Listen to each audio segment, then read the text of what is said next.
In this lesson, we're going to look at a simple king and pawn endgame. It's white to play and win. So he starts off with king d2.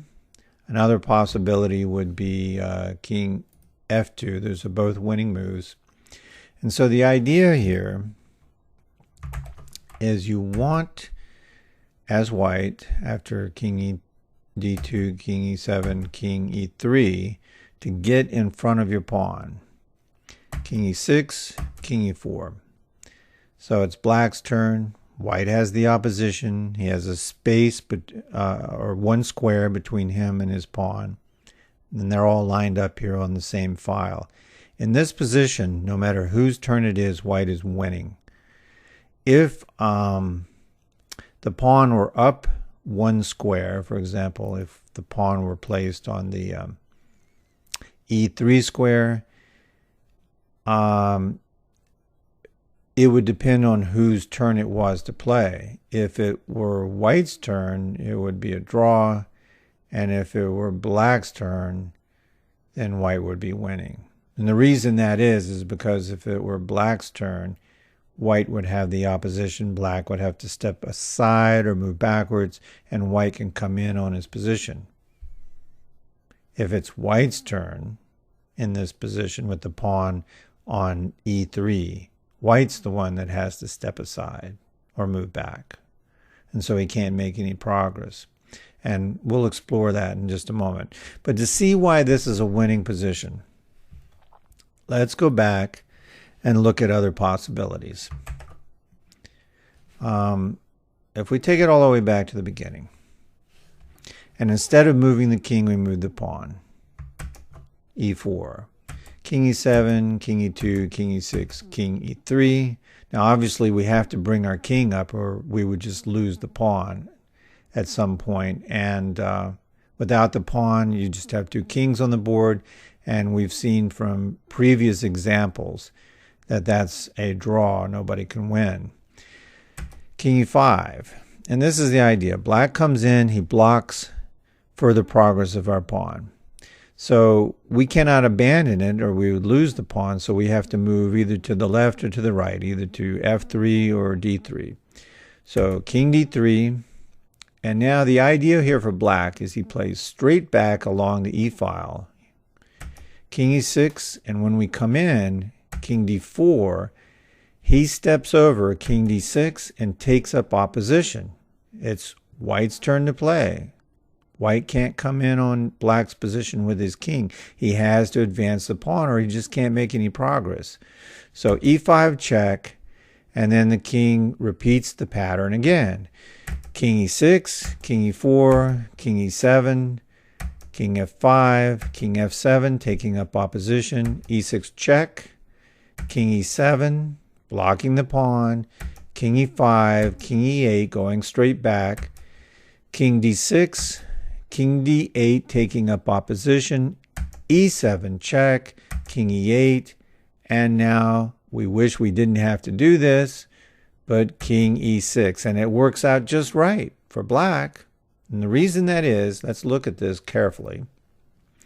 The pawn is guarding the d8 and the f8 squares. Those are escape squares for the black king, or they would have been, and our king is guarding the other two escape squares and also guarding the pawn. So the black king's on the edge of the board. He's got nowhere to go, and it's black's turn to play. And in chess, you have to move a piece. But the only way you lose the game is if you're in checkmate. And since the black king is not in check, this can't be checkmate. But it's some kind of mate. It's called a stalemate. In other words, the black king is not in check, but he has no legal moves. Whose fault was that?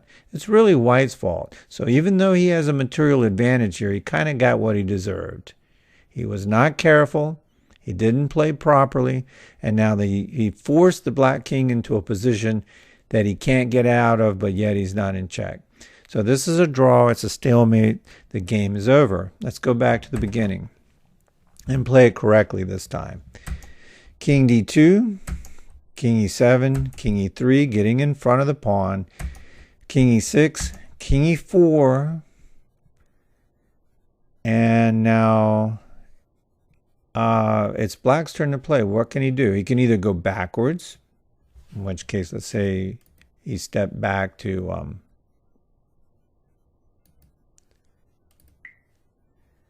e7. All right, in which case we would continue to come in. Or let's say he steps aside along the F file, king to F6. Well, you can still move in forward towards the queening square. In fact, the queening square, I'm going to draw a line to it. Our pawn is headed right to the E8 square. That's the goal. So can we get closer to it? The answer is yes, we can. We move in king to D5. King F5, E4 check. Remember, you got the double jump. King F6 and king D6. In this position, let me get my red X's out here.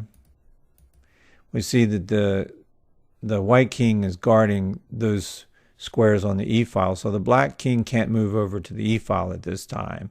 And he can't get closer to the pawn, really, because the pawn is covering F5.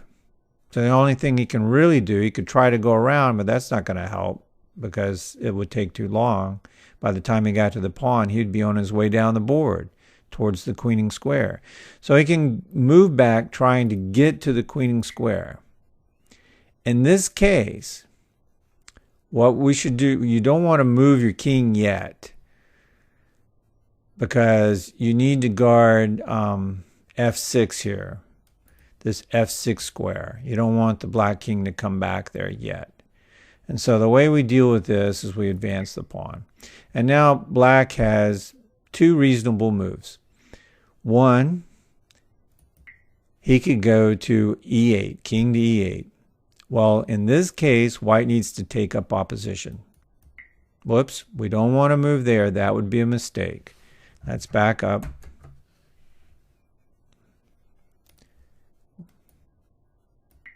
Computer actually forced that move. That's not what I intended. King to E6. And in this position, you see we're guarding all the squares in front of the king along the diagonal and directly in front. And so the black king has to move either to the left or to the right.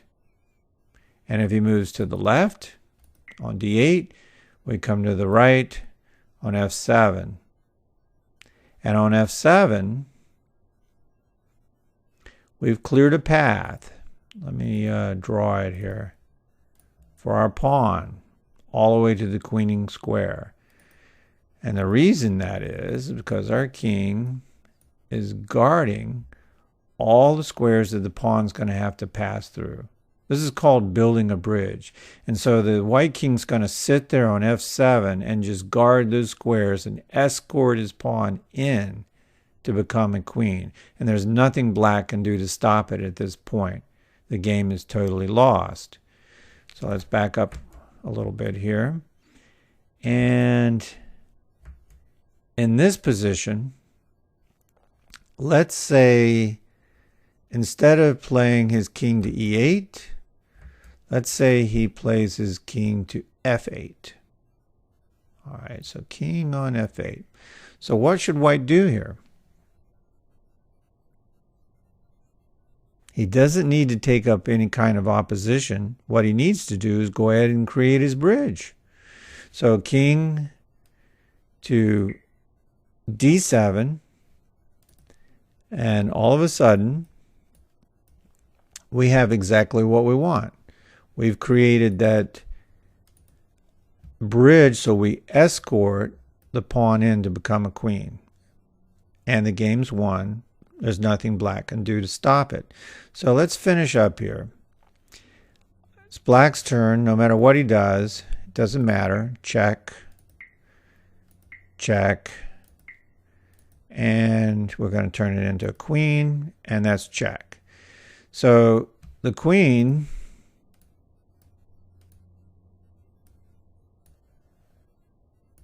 very powerful piece,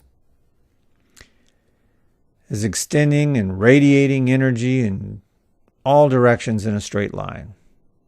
The black king has to get out of there as fast as he can. Now, if you played chess for a little while, you know that the only place you can be checkmated by a king-queen combination is on the edge of the board. So if you want to survive, you head towards the middle of the board. So here he does. He takes off. King to f6 rather.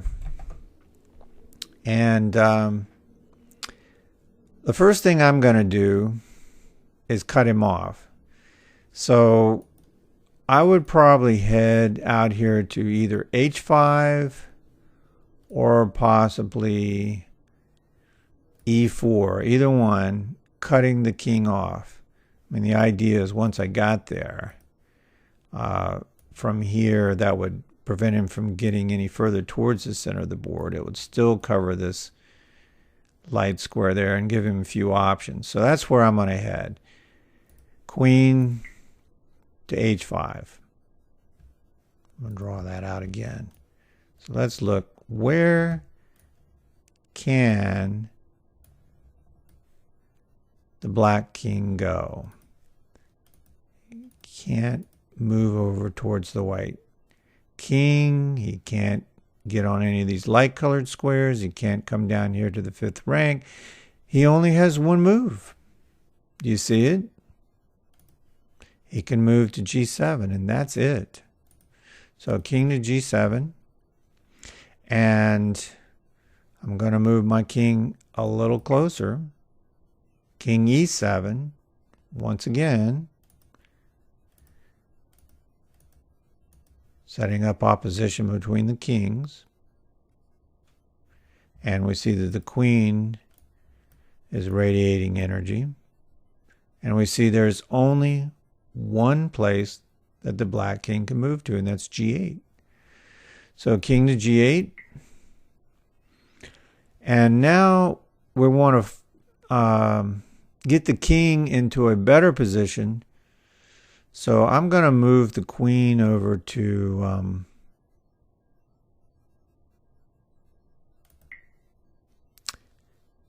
g5 check. In this position, the white king is guarding there, there, and there. And the queen is taking care of the g file. And the black king has two possible moves. Doesn't matter which one he chooses. He's going to lose on either one. So let's say it goes to h7. Then we bring our king a little bit closer. And now it's black's turn to play again. Where can he go to? Well, he obviously can't go to h6. And because of both the queen and the king, by the way, he's not able to move over to the g file. He has one square, and that's on h8. So that's where he's headed, king h8. And now there are several ways to checkmate. You could move your queen to g7. That's checkmate. In fact, because he's in the corner, queen g8 is also checkmate. And queen h6 is checkmate. And of course, queen h5 and queen h4. Those are all checkmates. And basically the way this works is the white king prevents the black king from coming up to the g file. Even if he was on h7, that would work. And then the white queen provides a check and covers all the other squares on the h file. So it's checkmate, into the game, and the two players shake hands, and that's it.